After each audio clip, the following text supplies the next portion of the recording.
So Jaedong not allowing Stork to get that expansion lead or expansion parity as most Protoss players would be able to, and Jaedong Stork just killing off the scouting Zerglings. But now Jaedong has got burrow, so Jaedong's got burrow, so that's going to give him excellent scouting information throughout the map. He's burrowing units all around the map, and that's going to give him excellent scouting position, and that's really what he needs if he's going to be able to defend this vast. And he's now defending that 5 o'clock base with a couple of Hydras there. He's got a few Hydras there as well to prevent Stork from scouting the Hydras, and thus far I have to say Stork's harassment hasn't been as effective as Bisu's had been against Savior on this map, and he really needs to do some damage to Jaedong's economy here, because it's going to already bring up power by Jaedong. He brings his Hydras up just in time, but Stork managed to maneuver Stork's reflexes fast enough to get those Corsairs out of the way. So both players, cat and mouse game going here. Stork managed to get those Corsairs away in time, avoid those Hydras from Jaedong, and Stork now is getting a decent economy going. He needs to get a large group of Reavers and Corsairs. Crucially, I think Stork still has. Stork now got the Templar Archives up. Stork, I don't think Stork is still scouting that 5 o'clock expansion. He must be aware that there's something there, and it looks like Stork is finally making his way towards that 5 o'clock expansion there. I hope he's got a couple of Reavers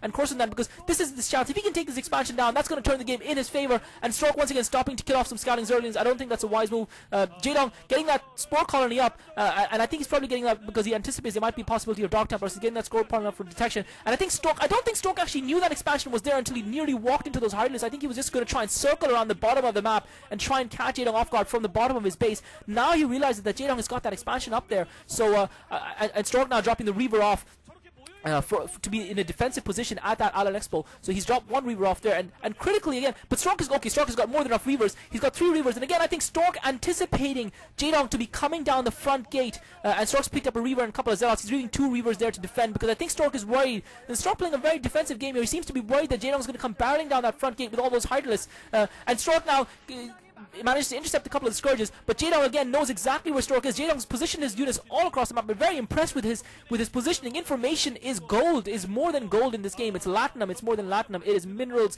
gas, and units all combined into one, and Jaedong has got plenty of it, and he's going to see this attack coming from Stork. He's got a decent amount of Hydras punch there now, so his defense is a little bit stronger. He's also trying to put an expansion down in the main of that 5 o'clock expansion, and Jaedong coming now on the map, and Jaedong Stork coming down. Stork's dropped the Drop Templar off. He's dropped the Reaver off. This is brilliant by Stork. He's blocking off the ramp with the Reaver, and the Reaver shot goes off. Half the Hydras get taken down. Stork trying to take down that Overlord, but Jaedong manages to kill the Reaver. Or Stork actually picks the Reaver and goes up away. And Stork once again coming in. He manages to kill the Overlord, but Jaedong has got another Overlord. This time Stork drops in the natural expo, but unfortunately the Reaver Scarab misses. Jaedong manages to maneuver those drones away. So Stork not doing a lot of damage. I think that was a bit of a mistake there. I think the Dark Templar and the Reaver was a bad idea. I think if he had 2 Reavers there in that shuttle and he dropped them on top of the ramp, all those Hydralisks would have been dead, and then he would have been able to mop up that base before Jaedong's reinforcements could arrive. He tried to do both. He tried to kill the Overlords with the Corsair and hope the Reaver held the Hydralisk long enough, but that one Reaver just wasn't enough. I think 2 Reavers would have made all the difference in that battle, but Jaedong's crucially manages to survive, manages to hold on, and now he's going to try and press home that economic advantage that he has, and Jaedong really doing a great job of defending against Stork's advances and Stork's attempts to harass him, and Stork hasn't really built up a massive air superiority. Jaedong with a massive force of Hydralisks. I think Stork realizes that Jaedong is just going to keep building up until he's ready to push down the middle. Jaedong trying to take map control here, and Jaedong really has got bunches of units all around the map, so he's got his units spread out, and he's able to defend everywhere because Stork doesn't have a large concentration of units. Stork obviously trying to go for the harassment technique, and his harass has been incredibly ineffective thus far in this game. He's killed a total of I think 3 drones and maybe 5 or 6 Hydralisks, and that is nothing to someone like Jaedong's economy is moving. Stork trying to get that another expansion up in the middle of the map around the 9 o'clock position just north of Jaedong's cliff, but I have to say it's not looking great for Stork here, and we got another battle coming up, and Stork loses a couple of Corsairs, and Jaedong has consistently been killing off Corsairs for Stork and preventing Stork from building up a significant force, and Jaedong is bringing a big bunch of auras. It looks like he might be going for a drop there. They are speed upgraded. Jaedong intercepts the Dark Templar, so I guess maybe he was just trying to look for the Dark Templar, but he might possibly be going for the drop. Stork critically does have decent defenses in that island expansion. He's got about 4 photon cannons and Reavers, not nearly the number of photon cannons we saw Bisu have when he had that expansion, but Jaedong obviously building up a large ground force as well, and I think Stork obviously building up large ground force as well, and Jaedong just sending those overlords around the map to scout, and once again shuttle going down. He's going to try and drop probably a couple of Dark Templar, but shuttle gets intercepted before he can drop anything. Brilliant by Jaedong, and again this is the payback of the scout that he has all over the map, those bird units, and critically for me it doesn't seem like Stork has had any observers out up to this point in the game, and Jaedong with the Queen's Nest out as well. So Jaedong just powering ahead with that tech. Stork building up a few more defenses, possibly anticipating a drop by Jaedong. He's seen a lot of those overlords bunching up, a lot of those units bunching up in the middle of the map. So that's good play by Stork. Jaedong starting up his hive tech, and Stork has got those Corsairs positioned to intercept some kind of a drop from Jaedong. So that is good play by Stork. But he needs to do some damage here. He's done absolutely no damage to Stork's economy or to his unit count. He's lost a few Corsairs of his own. He's got a significant ground force built up now.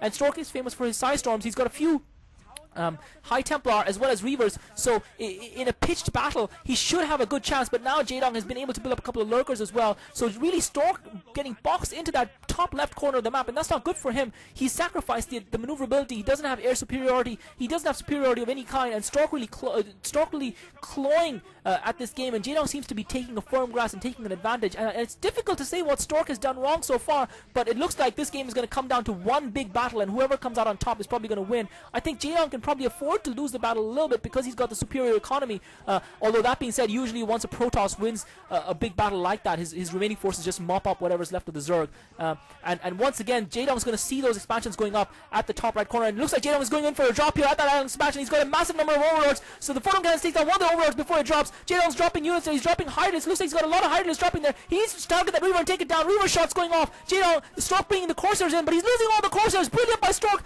by Jaedong. He's taken on all the Corsairs, so there goes Stork's air force. The cannons have gotten taken down, and now the Reaver, Jaedong needs to target that Reaver there. Finally targets the Reaver. The Reaver doing a lot of damage to Stork's attacking force, but he's got more than enough Hydralisk surviving to finish that off, and Stork in big trouble because he's going to lose that island expansion now. His economy is going to be in huge trouble. He's lost everything he invested in it. He's lost all of his Corsairs critically, so he can't even keep Jaedong off balance. Stork now venturing out. He's got a couple of observers now. He's venturing out through the middle of the map, try and get through Jaedong's blockade. Jaedong's got more Hydralisk, more lurkers coming in. Massive battle going off. Reaver shots going off. Jaedong doing a great job of flanking. Storm goes off over all of the units. Storm all over the map. But because Jaedong's got his units spread over a large area, because he's invited Stork into this kind of out of the valley and into the fire, he's forcing. But it looks like Stork is going to win this battle. Yeah, it looks like Stork is going to win this battle. I thought Jaedong had done a great job of spreading his units around, but Jaedong still has a few lurkers surviving, and Jaedong needs to push ahead. Stork needs to push ahead here. Jaedong still has a couple of lurkers surviving. Stork needs to push ahead and finish this and try and take out a couple of Jaedong's expansions to level the game a little bit, and he's not doing that so far. He doesn't seem to have enough shuttles to transport those Reavers. Those Reavers are coming very slowly.